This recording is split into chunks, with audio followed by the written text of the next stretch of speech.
Päivää. Päivä.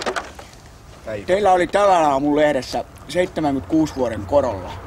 Kyllä. 800 markkaa. Näin on. Kiinnostaisiko? Voitaisko me pojan kanssa vähän katsoa?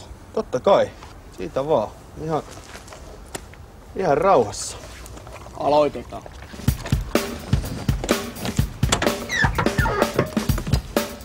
Ovi roikkuu. Ikkuna on jumissa.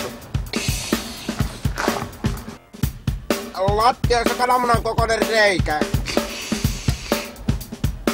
Lämmityslaitteen letkut on irti. Eska! Joo? Tää on työlärissä kauhea reikä. Kato samalla se vesipumppu. On paskana. En lyö starttia päälle. Kiipperän nappula on irti.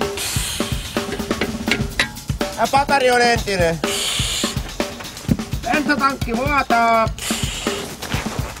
Eska! Joo? Tää ei ollenkaan kartaalia. Penkki on ihan kuollut. Onko nää myrit revitty irti? Katos vilkkujen kunto. Piuhat on poikki. Helma kukkii tosi pahasti. Täällä on hei Joosefkin poikki.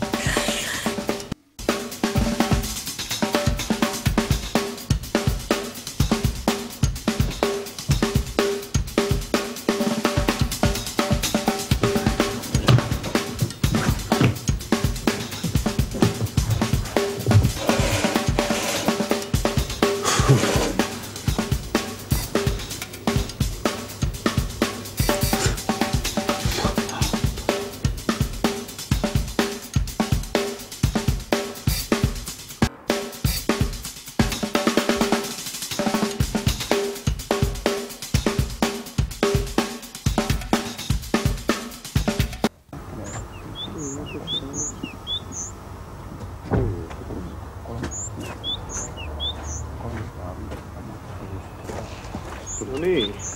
Huomenta. Tässä nyt vaikuttaa. Tästä tutkinut näköhän oikein. Joo. Siis siinä on siis niin paljon pikkuvikaa, että 800 markkaa on aivan liikaa. Näkemiin. Tietenkin neuvottelusta.